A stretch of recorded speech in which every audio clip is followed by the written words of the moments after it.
कभी भी इतने सालों में असदुद्दीन ओवैसी से आमने सामना हुआ? उनके उनके कारनामे पड़े मेरे सामने, वो नहीं पड़े। एक बार भी उन्होंने अपने जबान पे माधवीलता का नाम नहीं लाया है। He is not taken your name even once. हाँ, माँ काली दुर्गा का नाम लेना आसान नहीं है ना, तो मेरा नाम लेने के लिए हिम्मत चाहिए। उन्होंने एक स्टेटमेंट दिया कि बड़े बीफ जो करते हैं बिजनेस बिग प्लेसेस, उनके साथ मेरी कोई हमदर्दी नहीं है। जो छोटे सड़क के किनारे मीट बेचते हैं, मैं उनका साथ दे रहा हूँ। ये भी एक ऐसा, मैं बताऊं, हिमाचल का एप्पल है, रोड पे हिमाचल का एप्पल बेचने वाले के साथ हूँ। वही हिमाचल एप्पल आप बॉक्सेस में लगाकर आप जो दूसरे देशों को बेचारे, मैं उनका साथ नहीं हूँ। ये बैरिस्टर कैसा बने, अब ये मेरे को उनके सर्टिफिकेट देखना पड़ता है मुझे अभी, क्योंकि यहाँ का तो है नहीं। अभी लंदन को लेटर लिखना पड़ेगा मेरे को, साहब ये पास हुए या नहीं हुए, क्या है इसके अंदर का मामला। 1992 के दरमियान पता है कितना वोटिंग हुआ था AMIM का एक बूथ से? नहीं सुनना पता चाहेंगे? मुझे, बताइए। 110%। अब ऊपर के 10% क्या मुर्दे उठ के पोलिंग डाले, वोट डाले। आरोप तो आप पर भी लगे हैं और यही भड़काने वाला काम किया है आपने, ऐसा लोग कह रहे हैं। रामनवमी वाले दिन माधवीलता जी आपने वो तीर निकाली और वो तीर आपने छोड़ डाली। ये तीर लगी किसको माधवीलता? क्या आपके वीडियो के हाँ। स्क्रीन में विंडो में दिखा मस्जिद? नहीं, पैन किया और दिखा। हाँ, अब आप पैन करेंगे तो चंद्रमा भी दिखेगी। आपका मैसेज असदुद्दीन ओवैसी के लिए क्या है माधवीलता जी? असदुद्दीन, टाइम हो गया है तुम्हारा, अब घर जाने के लिए बोरी बिस्तर बांध लो। अब हमारे लोग आ रहे हैं, तुम्हारा पतंग, तुम्हारा काटने पतंग। पॉलिटिकल एनालिस्ट जो देख रहे हैं इस कॉन्स्टिट्यूएंसी को, बहुत क्लोजली देख रहे हैं। अभी ये स्टार पावर, फायर पावर दिखा लें 13 तारीख तक, बट उसके बाद जीत तो असदुद्दीन ओवैसी की होनी है। असद का हार तय है, तय है, तय है।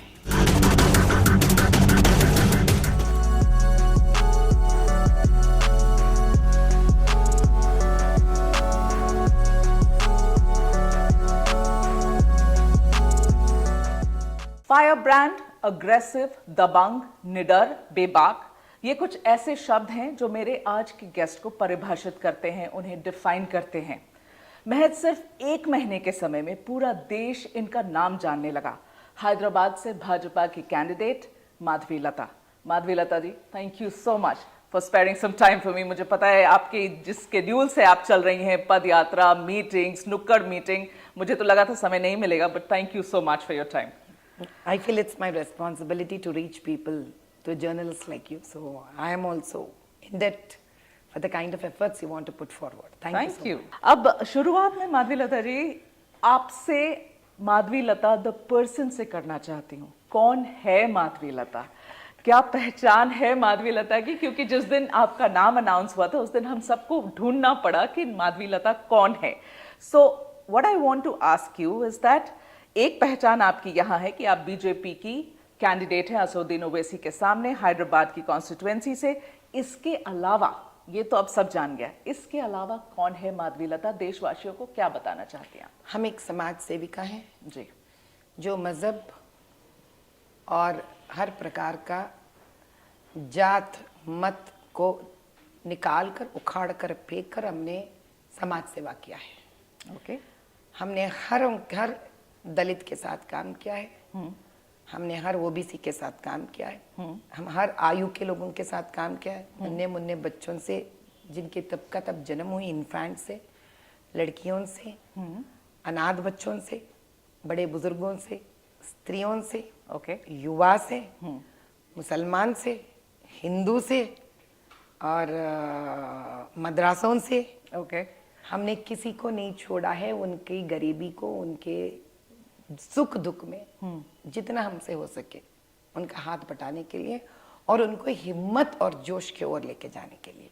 इसके अलावा अगर आप मेरे पर्सनालिटी के तरफ आएंगे तो हम एक डांसर हैं जी। हम भरतनाट्यम डांसर। थोड़ा बहुत गा लेती हूँ कि लोग भाग नहीं जाते हैं मेरे गाने से, नहीं तो फिलहाल तो वहाँ ठहर जाते हैं। इसके अलावा मैं थोड़ा बहुत पेंटिंग भी कर लेती हूँ, एडो pencil sketches, okay and I been an NCC cadet. मैं आरडी कैंप में सेलेक्ट होकर वहाँ पे राजपथ मार्ग पे भी मैंने पार्टिसिपेट कर चुकी हूँ, ओके एंड मैं कल्चरल टीम में बहुत बड़ी भाग ले चुकी हूँ वहाँ पर। Okay I am also sports women, okay I was Fairlie a good athlete.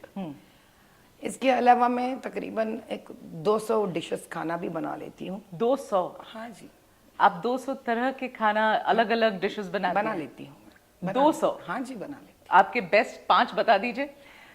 हाँ, मैं पनीर बटर मसाला भी बना लेती हूँ, मैं नूडल्स भी, हक्का नूडल्स भी बना लेती हूँ, और मैं साउथ इंडियन का ये क्या कहते हैं, पुलिहोरा जो बोलते हैं हम यहाँ पर, वो भी बना लेती हूँ। मैं बिसीबेलाबाद कर्नाटका भी बना लेती हूँ, और मोरकोलम जो तमिलनाडु का है वो भी बना लेती हूँ। मैं आलू पराठा भी बना लेती हूँ, मैं ढोकला भी बना लेती हूँ। नॉर्थ से साउथ, गुजरात, सब कुछ। और कई Chinese and Asian and continental वो भी थोड़ा बहुत शौक है खाना पकाने का? बहुत शौक है मुझे खाना बनाना और खिलाना। दिस बहुत पसंद है, क्योंकि आप ये मुद्दा निकाले तो मैं कह रही हूँ, ऐसे कई बार जो अन्नदान करने के लिए निकलता है, 500-600 लोगों का खाना बनाई हूँ मैं।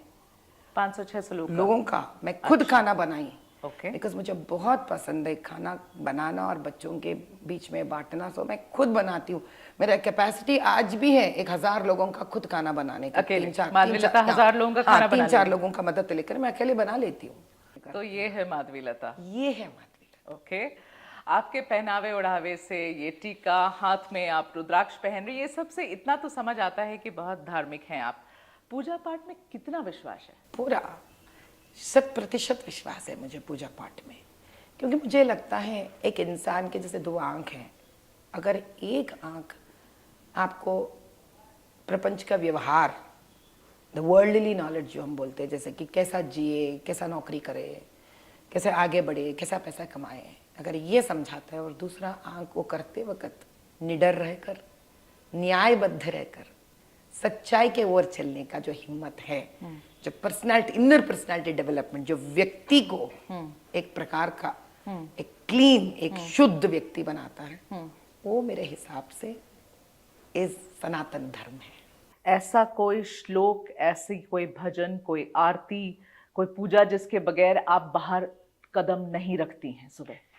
वैसा तो मैं, ये 3 ऐसा है। एक दुर्गा सूक्तम जो बोलते हैं, जो वेद से, दुर्गा सूक्तम जो वेद से निकाला गया है, ओके, मैं उसका पाठ करे बिना, हाँ, शंकर भगवान का जो आखिरी अनुवाक बोलते हैं, जो मतलब रुद्र में जो एक अनुवाक रहता है, उसको बोले बिना, गणेश भगवान का एक छोटा सा है वो बोले बिना, आदित्य सूर्य भगवान के बोले बिना मैं घर से बाहर। ये 4 के बगैर आप नहीं निकलती हैं।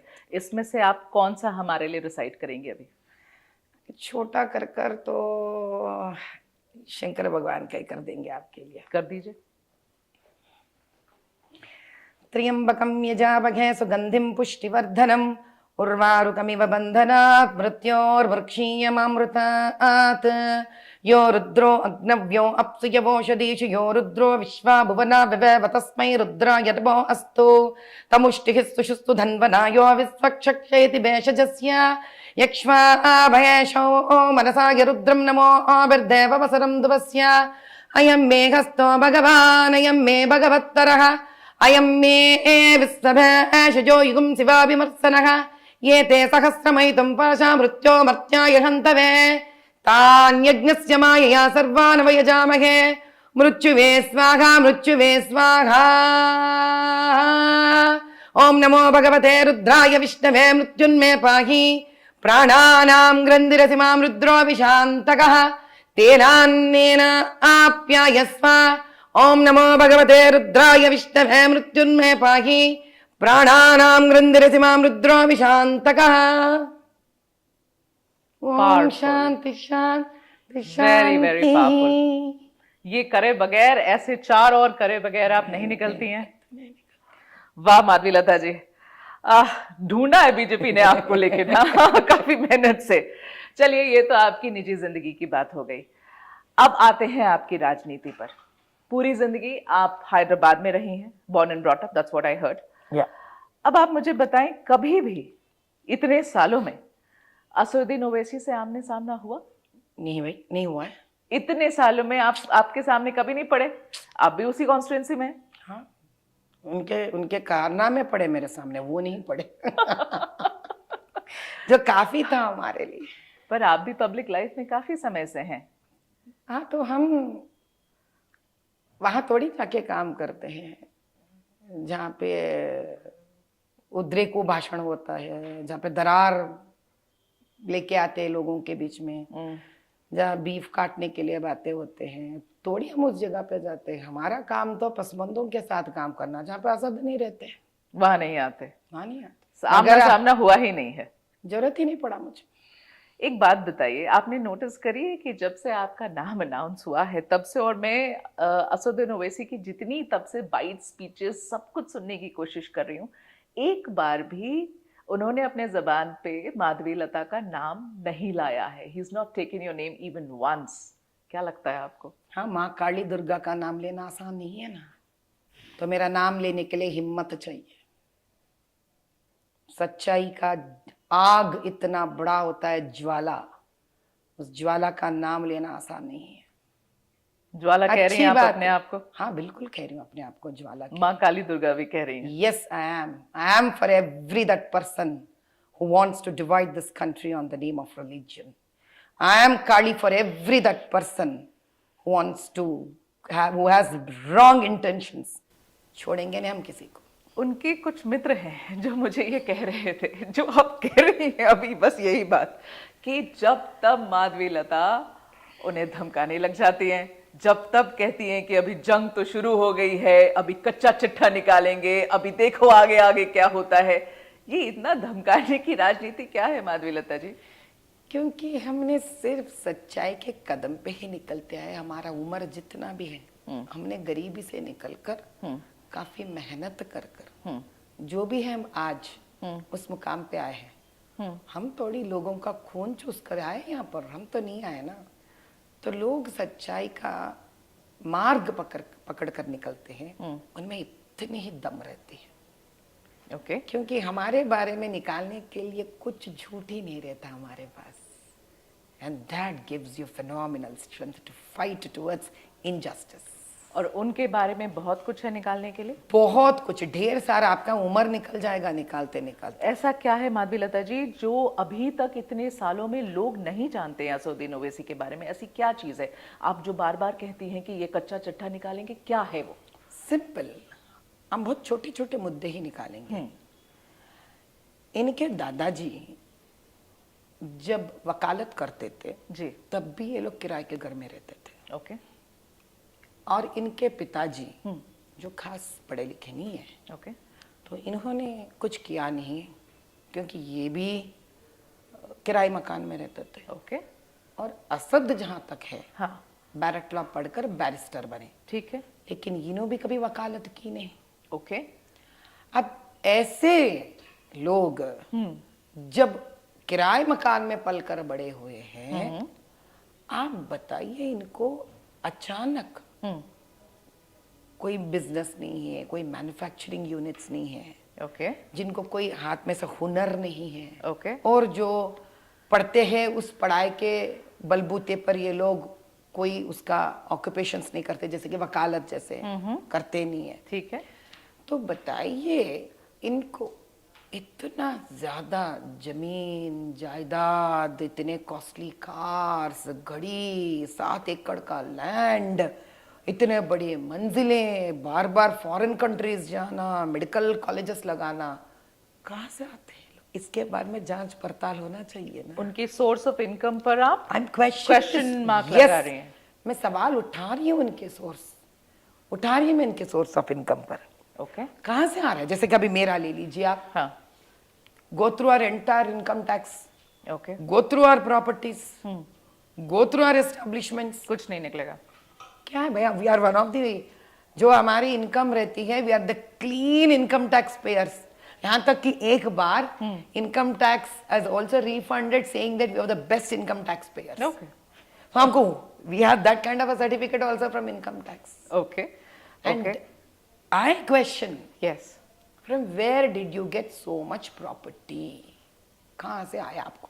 सेकेंड थिंग, आप अपने आप को मुसलमानों के मसीहा कहते हैं आप, वही तो कह रहे हैं ना। अगर हम नहीं है तो पूरे भारत देश का मुसलमान का क्या हालत होगा, ये लोग कहाँ चले जाएंगे, इनको बाहर निकाल देंगे। तब तो आपको मुसलमानों के लिए दिन रात मेहनत करना पड़ता होगा, मुसलमानों के बढ़ोतरी के लिए, उनको आगे लेके जाने के लिए आप कई काम करे होंगे। तो मैं आपसे एक सवाल पूछती हूँ, तो दारुस्सलाम बैंक किस बाप का है? कुरान में तो ये हराम है, कुरान में तो सूद लेना हराम है। तो ये कैसा ले रहे, बैंक कैसा लगा है, और ये किन से लेते हैं? आप निकालोगे उसके अंदर से आधा से ज्यादा पसमंदा और मिडिल क्लास लोगों के जेवर और उनके पेपर गिरवी रखे हुए हैं वहां पर। आप बताइए तो फिर ये किसके मसीहा है? ये किसके मसीहा है साहब? ये एक किसी के मसीहा नहीं है। अच्छा, और एक सवाल करती हूं मैं, कितने ही सारे आर्टिकल्स, कितने सोशल एक्टिविस्ट जो वक्फ बोर्ड के प्रॉपर्टीज हड़पने पर आवाज उठाए, तो उनको जेल के सलाखों के पीछे डाल दी है। आवाज क्यों नहीं उठाई आप उस वक्त? खुद के कौम के मुसलमान को जब पुलिस पकड़ के जा रही थी, क्या कर रहे थे? कैसे चुप बैठे? इसका मतलब है तो आप साइलेंट साकार दे रहे थे वक्फ बोर्ड प्रॉपर्टीज को हड़पने के लिए, प्राइवेट जो what you see the real estate वालों को। तो बिना कोई फायदा का आप चुप क्यों बैठ रहे थे? अभी मैं आवाज उठा रही हूं, हालांकि मुसलमानों के लिए आवाज उठा रही हूं मैं, क्योंकि मैंने कुछ लिया नहीं, दिया है वहां पर, मुझे न्याय चाहिए। आप आरोप लगा रही हैं? यस, क्योंकि मुझे पता है वो गलत है, लेकिन यही असदुद्दीन वक्फ प्रॉपर्टी बोलकर हिंदुओं के घर हड़प लेते हैं। ये क्या मसला है? जो ओरिजिनल वक्फ प्रॉपर्टीज है उसको लोग हड़पते हैं, उसके बारे में बात नहीं करते आप। जो आवाज उठाते हैं सोशल वर्कर्स, जिनको जेल में डाला जाता है, सोशल एक्टिविस्ट को जेल में डाला जाता है, सियासत जैसे पेपर के चीफ एडिटर्स को एएमआईएम वाले पत्थर मारते हैं, आप उसके बारे में आवाज नहीं उठाते हो, गपचुप बैठते हो। और मुसलमान के शमशान जो ऑक्यूपाई कर लेते हैं, वहां पे बिल्डिंगा बना रहे हैं, वहां पे एएमआईएम के वर्कर्स बैठे हुए रहते हैं, उसका प्रूफ निकाला गया है, आप चुपचाप बैठते हो। आपके एमएलए बलाला का भाई, मलकपेट एमएलए बलाला का भाई चारमीनार के मोती गली के लैंड हड़पने का कोशिश करता है, आप चुप बैठते हो, आप आवाज नहीं उठाते हो। लेकिन जब एक हिंदू का जगह हड़पने की कोशिश करते, तब आप आवाज उठाते हैं वक्फा लैंड है। अब ये राजनीति तो कितने लोगों को चुप छुपा कर सकते, चुप बैठने को मजबूर कर सकते, मुझे नहीं कर सकते। माधवीलता जी, 40 साल से ये कॉन्स्टिट्यूएंसी उनके परिवार का गढ़ रहा है, इसलिए आपसे पूछ रही हूँ, अभी आई हैं आप, 1 महीने हुए हैं, कैसे, क्या प्लान है माधवीलता का, कैसे सेंध लगाएंगे इस किले में? सच्चाई, झूठ के ऊपर से पर्दाफाश करना, जो झूठ उसने कहा है आज तक, जो सच उसने छुपाई है। अच्छा, ये सब छोड़िए, मैं फिर और एक बात पूछती हूँ आपसे। ये फिर मुसलमानों का मसीहा कहते हैं ना, हम सबको मालूम है ना कि इसका भाई गला फाड़ फाड़ कर बोलता है कि एमआईएम अकबरुद्दीन, क्या बोलते हैं अकबरुद्दीन, कि एमआईएम रजाकारों का गैंग जो है, जो ग्रुप है, हम उसी के हैं वारिस। अरे मेरा भाई असदुद्दीन तो गोलियों का सामना किया है, लेकिन मेरा दादा परदादा ने हिंदुस्तान के तोपों का सामना किया है। फिर इमीडिएटली इलेक्शंस आते ही अकबरुद्दीन कहता है रजाकार तो पाकिस्तान चले गए, वफादार तो यहाँ पे रह गए। इसका मतलब है रजवी का वफादार इधर रह गए। ये भी क्यों, वो भी बताती हूँ मैं आपको। हम सब शोएबुल्ला जी को जानते हैं, अगर आप पहचानते नहीं तो मैं एक दिखा देती हूँ। ये है शोएबुल्ला जी। कौन है ये? ये हैदराबाद के रजाकार मूवमेंट में हिंदू मुसलमान सबका मसीहा रह चुके हैं, ओके। सबका मसीहा। ये वो शख्स है मुसलमान के जिनका नाम लेते हुए हमको गर्व होती है, शान होता है हमें। ये शोएबुल्ला जी कड़ी मेहनत करे थे और बहुत आवाज उठाए थे तेलंगाना का सच्चाई के लिए, तेलंगाना का न्याय के लिए, रजाकारों के वक्त पर। ओके। जब कासिम रिजवी सारे रजाकार मूवमेंट को लेके आए थे यहां पर, उस वक्त जिस प्रकार से इन्होंने लड़े थे अपने तेलंगाना सारे हिंदू मुसलमान भाई बहनों के लिए, यही एमआईएम के रजाकारों ने इनका गर्दन काट कर, इनके घर वालों का, इस्माइल भाई का हाथ काट कर ओके। निजामों को तोहफे में पेश करे थे। और इसी एमआईएम के खानदान के वारिस है आज के एमआईएम, जो एमआईएम भी कहलाते हैं, असद और अकबरुद्दीन। क्या एक बार भी ये शोएबुल्ला जी का नाम लिया अपने जबान पर? वो है असली मुसलमान। हम उनके सामने सर झुक कर नमन कर सकते हैं। हम उन जैसे लोगों के लिए काम करना चाहते हैं जो शोएबुल्ला जी हैं। हम वो बनना चाहते हैं जो अब्दुल कलाम जी हैं। हम वो बनना चाहते हैं एक स्त्री का जैसा जो झांसी लक्ष्मीबाई भी है और रुद्रमा भी है। तो आपके हिसाब से असदुद्दीन ओवैसी एक असली मुसलमान नहीं है? कतई नहीं है, कतई नहीं है। अगर वो सही मुसलमान होता, जिस प्रकार से ये फतवा निकाला है, दारुल इफ्ता जामिया निजामिया का ये फतवा निकाला है, ये कोई आरएसएस ने निकाली है। जो आरएसएस के बारे में ये बात करता है ना, ये आरएसएस ने नहीं निकाली है, उनका ही रिलीजियस इंस्टीट्यूशन, यानी उनका ही मजहब का, उर्दू में लिखी हुई है। उर्दू में लिखी हुई। इसके ट्रांसलेशंस भी मैंने इस पहली बार दिखा दिए हैं, तो ये आप क्लोजअप में ले लीजिए। हर जो अरबी पढ़ सकते, उर्दू पढ़ सकते, इसका ट्रांसलेशन वो स्वयं कर सकते हैं, जिसमें कहा जाता है जिस देश में आप रहते हो उस देश का न्याय अगर कहता है कि आप उस देश का कोई भी ऐसा जानवर को वो भगवान का स्वरूप मानते हैं, जैसे कि हम लोग गाय को मानते हैं, तो उसको काटना नहीं चाहिए, उसको खाना नहीं चाहिए। ओके। तो फिर आप उसके भी विरुद्ध जा रहे हो, बार बार बीफ काटो, बीफ काटो, बीफ खाओ बोल रहे, तो आप मुसलमान कैसे हुए? किस प्रकार से आप मुसलमान हुए? मैं और एक दिखा, उन्होंने एक स्टेटमेंट दिया कि बड़े बीफ जो करते हैं बिजनेस, बिग प्लेसेस, उनके साथ मेरी कोई हमदर्दी नहीं है। जो छोटे सड़क के किनारे मीट बेचते हैं, मैं उनका साथ दे रहा हूँ। ये भी एक ऐसा, मैं बताऊं, हिमाचल का एप्पल है, रोड पे हिमाचल का एप्पल बेचने वाले के साथ हूँ। वही हिमाचल एप्पल आप बॉक्सेस में लगाकर आप जो दूसरे देशों को बेचारे, मैं उनका साथ नहीं हूँ। बैरिस्टर कैसा बने, अब ये मेरे को उनके सर्टिफिकेट देखना पड़ता है मुझे अभी, क्योंकि यहाँ का तो है नहीं। अभी लंदन को लेटर लिखना पड़ेगा मेरे को, साहब ये पास हुए या नहीं हुए, क्या है इसके अंदर का मामला।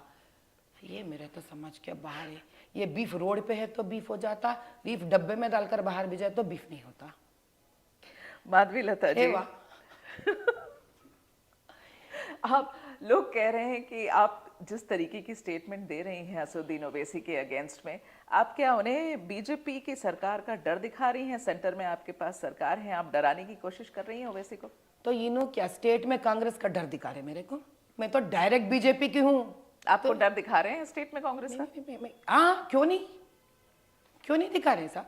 स्ट्रेट मुंह पे बोल रहे हैं ना, और एक कठपुतली को ठहरा दिए बेचारे, मोहल्ले के बाजू वाले को भी नहीं मालूम उन्होंने कौन है। तो ये बताकर वो लोग ये नहीं कह रहे हैं कि हम पोलिंग बूथ में उनके एजेंट्स, इनके एजेंट्स ना जाने क्या करेंगे वहां पर। डर दिखा रहे हैं, क्या डर दिखा रहे हैं? आपको क्या डर दिखाया उन्होंने? सिंपल, यहाँ का प्रशासन जब उनका है, यहाँ का पुलिस भी उनका है, यहाँ का प्रशासन उनका है, तो यहाँ का प्रिसाइडिंग ऑफिसर्स भी उनके हैं। ओके। यहाँ का सारा स्टाफ जो है इलेक्शन के पहले कांग्रेस के होते हैं, इलेक्शन के बाद के कांग्रेस के होते हैं। ओके। मैं आपसे एक ही सवाल ये तो आप बड़ा आरोप लगा हाँ, रही सुनिए, हैं। मैं इसका एग्जाम्पल भी देती हाँ। हूँ। 1992 के दरमियान 89 वो टाइम पे जब बद्दम बाल रेड्डी जी ने हाँ। इलेक्शंस पे ठहरे थे, पता है कितना वोटिंग हुआ था एएमआईएम का एक बूथ से? नहीं सुनना पता चाहेंगे मुझे। आप? बताइए। 110%।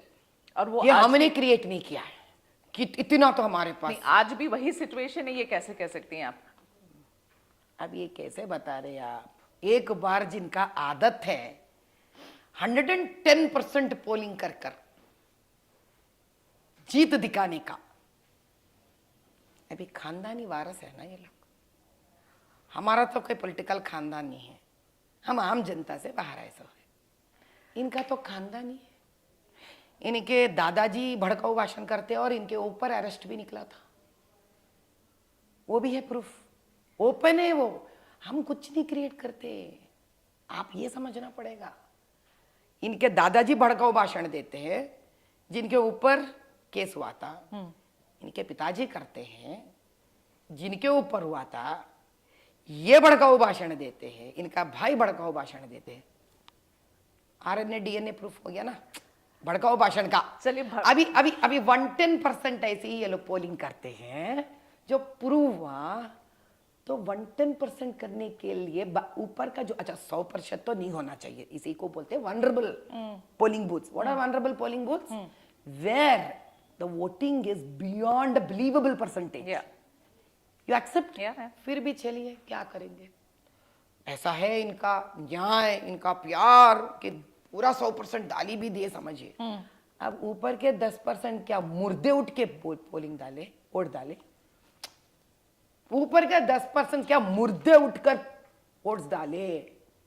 ये मुर्दों के बारे में क्या करेंगे? तो फिर अब जो जिंदा भी नहीं है वहां के वोट डाले तो ऊपर का 10% आता। ये हरकत जब वो कर सकते हैं, इसका मतलब क्या है कि बोगस वोट्स बनाने वाले कौन है? क्योंकि हमको तो कोई नहीं डाले भाई, भाजपा को आज तक डाले तो एएमआईएम को, तो एएमआईएम इसका फायदा उठाया, जो बना था उसी का फायदा वो उठाता। ये तो प्रूफ है सरासर। अब कितने बार हिम्मत कर कर कौन जिंदगी पर ऐसा चाकू लगाकर जाके प्रूव कर सकते? इसीलिए तो हम चाह रहे हैं कि सीआरपीएफ चाहिए हम लोगों को। अभी परसों ही देखिए वेस्ट बंगाल में वो कैंडिडेट के ऊपर कैसा पत्थर फेंके वो लोग, कैसा उनको सर फोड़ दिए। आपको लगता है ऐसा माहौल बन सकता है? बन सकता है हैदराबाद में, क्यों नहीं बन सकता बताइए? तो आप एक्स्ट्रा सिक्योरिटी चाहती हैं यहाँ पोलिंग के समय? मेरा सिर्फ अलग, मेरा ही नहीं है, मेरा एजेंट्स पूरे डरे हुए हैं, मेरा पूरे भाजपा के एजेंट्स डरे हुए हैं। क्यों? हाँ जी, आप बताइए तो सही। कांग्रेस मिला हुआ है, जब यहाँ का राज्य उनसे मिला हुआ है, हमको सिक्योरिटी किससे है? किससे है सिक्योरिटी हमको? आपने सेंटर से दरखास्त करी है? हमने दरखास्त की है, हम इंतजार कर रहे हैं, यानी इलेक्शन कमीशन ऑफ इंडिया से हमने विनती की है, हम इंतजार कर रहे हैं वो डिक्लेयर कर दे। क्या दिक्कत है डिक्लेयर करने में? जब इतने सालों से हम गुजारिश कर रहे हैं, क्या दिक्कत है? डिक्लेयर करना चाहिए इसको। माधवीलता जी, आपने अभी कहा, भड़काऊ भाषण के बारे में बात करी, उनके ग्रैंडफादर, उनके father Asaduddin Owaisi himself, his brother. अब आप मुझे बताइए, एलिगेशन तो आपके ऊपर भी लगे और यही भड़काने वाला काम किया है आपने, ऐसा लोग कह रहे हैं। रामनवमी वाले दिन माधवीलता जी आपने वो तीर निकाली और वो तीर आपने छोड़ डाली। ये तीर लगी किसको माधवीलता, ये बताइए। पहले लगी किसको, उसके बाद बताइएगा कि आप मार कहाँ रही थी। अभी आप ही के सामने मैं फिर वो तीर लेके फिर करूंगी। अब आप देखिए, अब मैं ऐसा उठाती हूँ, ठीक है? अब ऐसा निकाल के ऐसा करके मैं अभी छोड़ी हूँ। अभी सामने सुब्रमण्य स्वामी है मेरा, परफेक्ट एंगल पर, पर सामने परफेक्ट एंगल पर मस्जिद था आपके। क्या आपके वीडियो के हाँ। स्क्रीन में विंडो में दिखा नहीं, मस्जिद? पैन किया और दिखा। हाँ, अब आप पैन करेंगे तो चंद्रमा भी दिखेगी। सामने आपके लग तो रही थी वही मस्जिद, ऐसा दिखने में तो लग रहा था कि सामने आपके मस्जिद अगर है। सामने मस्जिद है तो मेरे पीछे से निकाला गया वीडियो था वो। If you can just see again, वो अगर आप वीडियो फिर से देखना चाहते ठीक हैं, है, ठीक है। अगर आप डालना चाहते हैं मेरे दरमियान जब मैं बात कर रही हूं, तो अगर आप फिर से वो शॉट लोगों को निकालूंगी, दिखाने हाँ, मैं चाहते चलाऊंगी, हैं, हाँ। तो मेरे पीछे से मैंने जब ऐसा मारा था, तो वो फ्रेम जो आपका है सामने मस्जिद थोड़ा तो दिखना चाहिए, लेकिन एंगल ऑफ पैन, ठीक यानी है। कि मोबाइल ओके। जितना एंगल पैन करने के बाद आपको दिखा, तो एक बिल्डिंग तो निकला। आप ही बताइए ना। वो सुनिए, एक बिल्डिंग को क्रॉस कर कर, एक मोहल्ला जो एक वो क्या बोलते हैं, स्ट्रीट को क्रॉस कर कर, ओके। तब जाके वो मस्जिद पे पैन हुआ। ठीक है, तो आप ही बताइए, ये तीर वो आप अमन मार का- किसे रही थी? किसको क्यों मारेंगे साहब? जैसे कि हम हनुमान जयंती के दिन एक गधा को उठाते हैं, श्री राम नवमी के दिन रामचंद्र तो अपने रामबाण को माने जाते हैं, तो अमन का तीर आकाश में छोड़ रहे थे, जैसे हम दिवाली पे पटाखे छोड़ते हैं। दिवाली के दिन पटाखे छोड़ते हैं, नहीं छोड़ते? अब आप जब एक रॉकेट को छोड़ते हो दिवाली के दिन, अभी रॉकेट सर सर सर जाते रहता है। लोगों को लगा आपके निशाने पे मस्जिद था।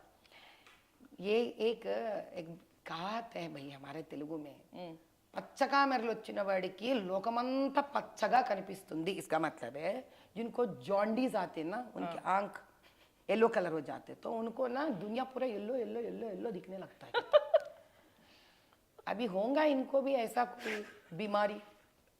माधवी लता जी, ये बताइए, हाथ में इतना रुद्राक्ष पहनती हैं, गले में रुद्राक्ष पहनती हैं, टीका लगाती हैं, भगवा पहनती हैं, बाहर अपने रैलीज में मैंने जल अभिषेक करते हुए देखा शिवलिंग के ऊपर आपको। ये सारी चीज करती हैं माधवी लता, और उसके बाद जाती हैं जो मुस्लिम कम्युनिटी की औरतें हैं उनके पास, उनकी आवाज उठाने जाती हैं। एक्सेप्ट करती हैं वो आपको ऐसे? बहुत प्यार से, बहुत प्यार से एक्सेप्ट करती है। यही सच्चाई मैं देश को दिखाना चाहती हूँ। ओके। क्योंकि मैं चाहे कट्टर हिंदू हूं, आप कट्टर हिंदू हैं? हूं, मैं कट्टर हिंदू हूं। आप कट्टर हिंदू हैं? मैं हूं कट्टर हिंदू। यही कट्टर हिंदू होने के नाते मैं मुसलमान को प्यार करती हूँ, क्योंकि एक हिंदुस्तान में जन्म ली हुई हिंदू को कभी किसी को द्वेष करना नहीं सिखाया गया है, क्योंकि एक ऐसा ही हिंदू है जिसने क्रिश्चियन में बदल गया है, जो मुसलमान में बदल गया है, जो सिख बना है, जो बौद्ध मत में चले गया है, वो जैन में गया है। हम सबको अपना सकते हैं, ये कोई नहीं कर सकता। एक कट्टर हिंदू ही सबको प्यार कर सकता है, एक कट्टर हिंदू ही एक माँ बन सकती है सभी मजहब को अपने बच्चे समझकर। कट्टर हिंदू और मुसलमानों की बात कर रही हैं माधवी लता जी, इसलिए सवाल आपसे मैं पूछ रही हूं। अभी बार बार ये बयान, और स्पेशली तेलंगाना में बार बार ये बयान बीजेपी की तरफ से आ रहा है कि रिलीजियस बेस्ड रिजर्वेशन के हम खिलाफ हैं। मुसलमानों को जो रिजर्वेशन दी गई है उसे हम हटा देंगे अगर हम यहाँ पावर में आए। मुसलमानों को इस तरीके से रिजर्वेशन देने के हम खिलाफ हैं, 100% हटाएंगे। किशन रेड्डी जी बार बार कह रहे हैं ये बात। इस बात को बैकग्राउंड में रखिए माधवी लता जी, और अब बताइए आपकी कॉन्स्टिट्युएंसी में जहां 50%, 60%, I don't know even more Muslims हैं, यहां आपकी कॉन्स्टिट्युएंसी में अगर आपको मुसलमानों का वोट नहीं मिलेगा तो आप जीत दर्ज नहीं कर पाएंगी। इस सिचुएशन में माधवी लता जी ऐसी बात को आप कैसे समझाती हैं मुसलमानों को? अच्छा, पहली बात तो ये है कि मेरे कॉन्स्टिट्युएंसी में मेरे हिंदू भाई और बहन कम नहीं है। काफी हैं क्या आपको जिताने के लिए? काफी है, पर डेमोग्राफी तो नहीं कहती है ये बात। वही तो कह रही हूँ ना कि आज तक जाली वोट लेकर डराकर जो करे ना असदुद्दीन, हाँ, उसको उखाड़ के फेंकेंगे हम कि हमारे हिंदू भाई को काफी है, इनको एक भाड़ में उठा के बाहर फेंकने के लिए। अभी मैं रिजर्वेशन की बात करती हूँ। मेरे ऐसा मैं आपसे एक ही बात करती हूँ, एक ही सवाल करती हूँ, जो हमारे कृष्ण रेड्डी अन्ना जो बोले पक्का बोले, सही बोले। अगर आप एक मजहब को रिजर्वेशन दे रहे हो तो क्या माइनॉरिटीज के अंदर सिर्फ एक ही मजहब है? क्या माइनॉरिटीज में एक ही मजहब है? मेरा सिख भाई कहां चले जाना? तो फिर मेरा क्रिश्चियन भाई बहन कहां चले जाना? मेरा जैन भाई कहां चले जाना? मेरा जो बुद्धिज्म लेते हैं वो कहां चले जाना? मेरा पारसी भाई बहन कहां चले जाना? सारी बात ठीक है, सारी बात ठीक है, लेकिन आपकी कॉन्स्टिट्यूएंसी में सबसे ज्यादा तो मुसलमान क्या? है, उनका वोट तो आपको लेना है। तो क्या वोट के लिए कोई बात करेंगे? वोट के लिए हम आज कोई रिजर्वेशन उठाएंगे? क्या सभी हमारे लिए समान नहीं है? आप समझाती कैसे हैं उनको ये बात? वही कह रही हूं कि ये बात एक मुसलमान रिजर्वेशन का नहीं है, ये बात गरीबी की है। अगर समझिए मैं मुसलमान हूं, मेरा हिंदू होते हुए अगर समझिए मेरा जन्म मुसलमानों में हुआ है, लेकिन मेरा रोजी रोटी निकल रही है, मेरे बच्चे अच्छे पढ़ लिख ले रहे, मेरे बढ़िया सा घर है, मुझे क्यों चाहिए रिजर्वेशन? रिजर्वेशन उनको चाहिए जो गरीबी के दलदल में है। और ये सारे लोग, बहुत सारे जो गरीबी के दलदल में है, वो एससी तो भी है, एसटी तो भी है, ओबीसी तो भी है। ये तीन तो हम संरक्षण कर रहे हैं, है नहीं बात सही? ठीक है। एससी एसटी ओबीसी को हम संरक्षण कर रहे हैं। आप चाहे क्रिश्चियन हो, आप चाहे मुसलमान हो, आप चाहे कोई भी हो, पर रिलीजन बेस्ड नहीं करेंगे। कैसे करेंगे भाई? तब तो अब रिलीजन बेस पे देश को चला रहे, अब सेक्युलर कैसे हुए? जब आप एक मजहब के बात लेकर रिजर्वेशन कर रहे हैं तो आप सबका साथ सबका विकास कैसे कर रहे हो आप? हाँ, मगर कास्ट बेस्ड तो आप रिजर्वेशन कर रहे हैं। 100% कर रहे हैं हम लोग। कास्ट बेस अगर नहीं करने का इरादा रहता तो मुर्मू जी को प्रेसिडेंट कैसे बनाएंगे साहब हम लोग? इसका यही है कि हम एससी एसटी ओबीसी क्लासेस को, वो चाहे मुसलमान हो, वो चाहे क्रिश्चियन हो, वो चाहे कोई और माइनॉरिटीज के हो, उससे कोई फर्क नहीं पड़ता। एससी एसटी ओबीसी के साथ हैं हम, और उनका रिजर्वेशन रहकर ही रहकर रहेगा। और खास कर इनमें अगर आर्थिक रूप से अगर पीछे पड़े हैं, उनके लिए और खास हम आगे लेके जाने के हर प्रयास करेंगे। आप कहती हैं गरीबी इतना प्रेवलेंट है आपके कॉन्स्टिट्यूंसी में।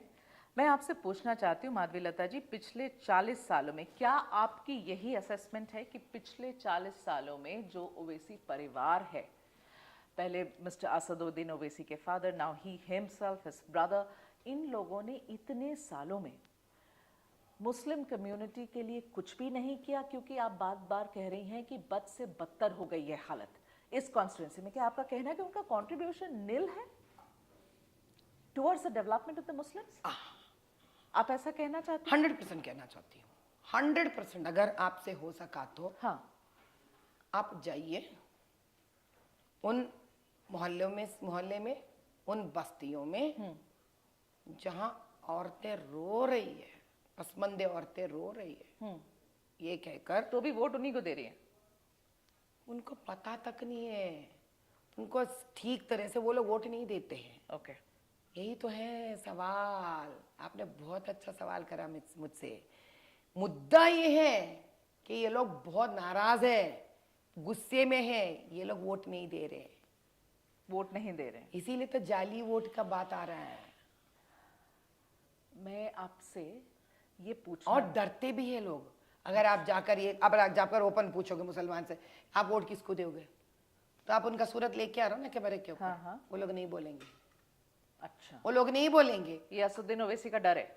बिल्कुल। अरे आप क्या समझ रहे हो, आप तो आओगे इंटरव्यू लेके, आप आराम से अपने जगह चले जाओगे, आप सही सलामत रहोगे। इनके पीछे पीछे क्या होगा, इनका हिफाजत कौन करेगा? आप लोग कभी सोचा ये बात? मतलब बदला निकालेंगे असदुद्दीन ओवैसी और उसके बिल्कुल निकालेंगे, जीना हराम कर देंगे उनका ये लोग। अरे वहां तक जा रहे भाई आप, जिस मोहल्ले में जाकर, जिस बस्तियों में जाकर मैं पसमंदा औरतों से मिलकर, जिनको मैं ये हिम्मत देने के लिए जाती हूं, मेरे चले जाने के बाद एएमआईएम लोग आके उनको डराते हैं।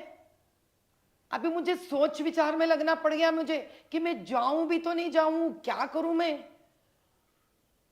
For the best interest of उनकी हिफाजत के लिए अभी मुझे सोच विचार करना पड़ रहा है कि मैं उन गलियों में, उन बस्तियों में जहां पसमंदे लोग रहते हैं, मैं जाऊंगी तो उनके लिए खतरा है। ऊपर से और एक बात भी है, हाँ। और एक सच्चाई मुझे बोलने दीजिए।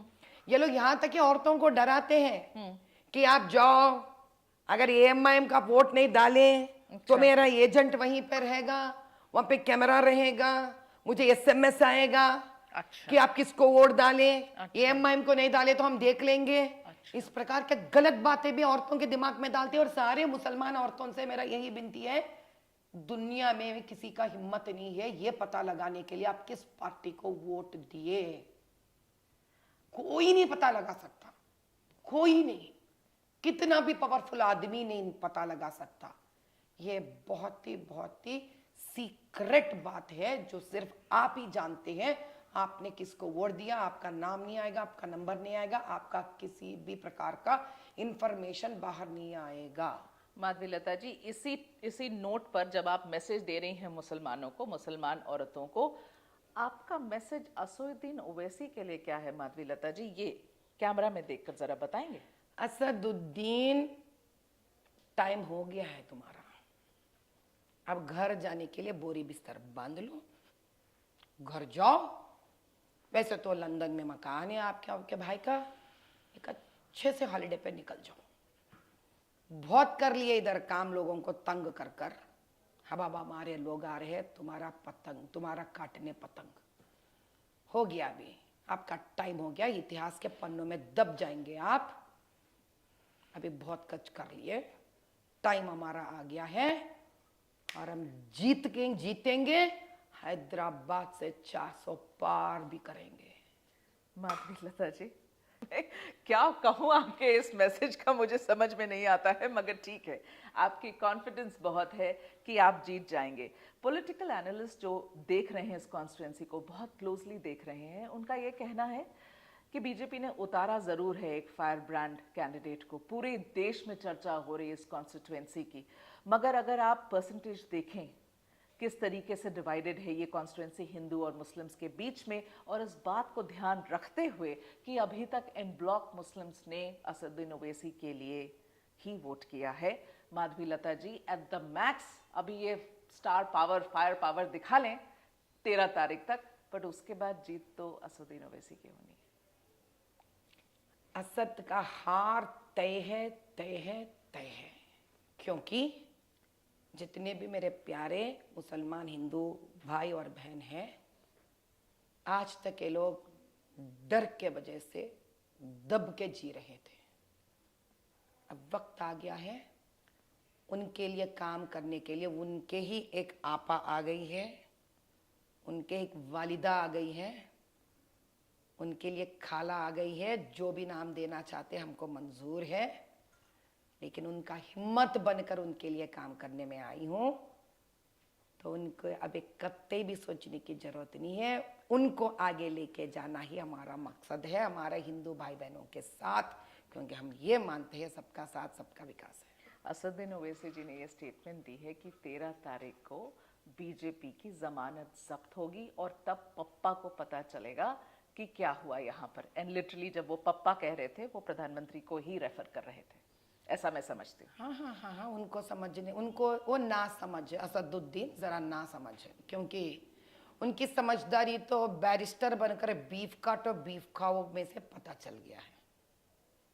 एक बैरिस्टर के मुंह से मैनिफेस्टो नहीं आता है 40 साल उनसे, और बीफ के बारे में बात करते, इसी से उनकी नासमझी हमको समझ में आ गई है। ओके। और हमारे पप्पा वो है जो सृष्टि करता है। ये क्या जाने सृष्टिकर्ता कौन है और उनकी ताकत क्या है। सृष्टिकर्ता तो दुर्गा का भी सृष्टि करते हैं।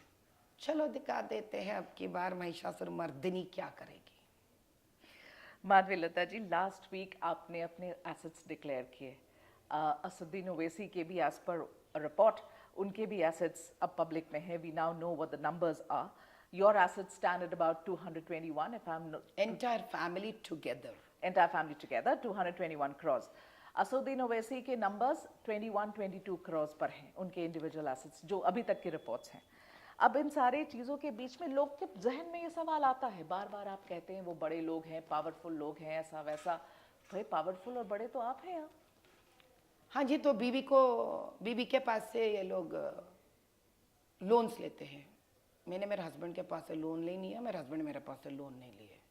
किसी ने सवाल करने की कोशिश करके देखो, मियाँ बीवी के बीच में लोन्स लेते क्या?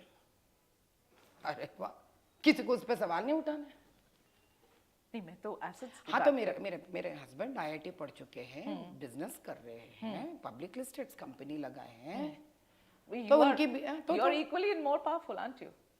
What I am saying is, हम जो पूरे फैमिली का बता रहे हैं, आप सिर्फ असदुद्दीन के बारे में बात कर रहे हैं। अगर सिर्फ Okay. मेरा पर्सनल लिए जाए Okay. तो मेरा 50 करोड़ 50 करोड़ दिखाया गया है। Okay. So Your that is what, personal. yes, that is Okay. what you are supposed to talk. Okay. One Okay. on one. Okay. आप मेरा पूरा फैमिली का ले लेंगे, उनका सिर्फ अलग से असदुद्दीन का Okay. लेंगे, ठीक ये है। गलत बात है ना भाई। अच्छा ठीक है, तो आपकी और उनके भी कंपेयर करते हैं तो भी आप ज्यादा हैं। इलेक्शन जीतने के बाद हम दिखा देंगे ना किसके पास कितना है। आपके पास ऑलरेडी ज्यादा है उनसे, तो क्या तो हम दिखाना पढ़े है। लिखकर इतने कंपनीज एस्टैब्लिश करें ना। जी। हमारे पास आईटी कंपनीज है, हमारे पास बायोटेक्नोलॉजी कंपनीज है, हमारे पास हेल्थ इंडस्ट्री है। इतना करने के बावजूद भी 50 करोड़ है।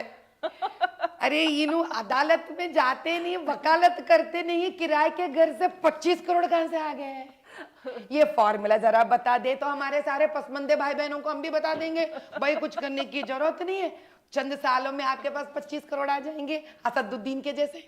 माधवी लता जी, हमारे जैसे 50 करोड़ करने के लिए आईटी लगाना पड़ता, भाई वो लगाना पड़ता, अस्पताल लगाना पड़ता, इतने 3000 लोगों को तनख्वाह देना पड़ता, मेहनत करना पड़ता, आईआईटी से पढ़ना पड़ता, 20-25 साल मेहनत करना पड़ती। इनको कुछ करने की जरूरत नहीं, बैठे यहाँ बैठो 25 करोड़ मार लो। माधवी लता जी, आपने एक इंटरव्यू में कहा था कि आप ऐसे घर से आई हैं जहां ठीक तरीके से पानी भी पीने को नहीं मिलता था, गंदा पानी आता था। You've started off and you were not very well off. We have that bottle with mixed drainage water with drinking water. Please kindly get this. You had humble beginnings. That's what you said in one of the interviews. कि आप बहुत संभ्रांत या बहुत wealthy family से नहीं आई हैं, आप बहुत सिंपल फैमिली से आई हैं।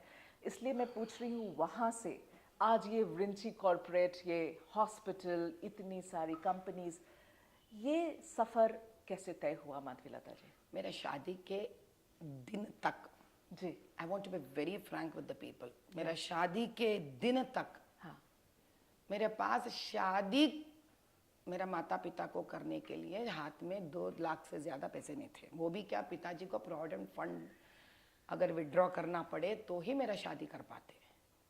ये सच्चाई है। और मैंने उसी दिन शपथ ले लिया है कि अगर सनातन धर्म में लड़की को लक्ष्मी मानते हैं और जब लड़की को ब्याह कर कर लेके जाते हैं तो लक्ष्मी उनके घर जाती है, तो लक्ष्मी क्या पैसे साथ लेकर जाती है? तो मैंने यही बताया मेरा पति से कि हम अकेले आएंगे, पैसे लेकर नहीं आएंगे। एंड मेरा पति तो सही में इतने बड़े दिल के भगवान है मेरे लिए।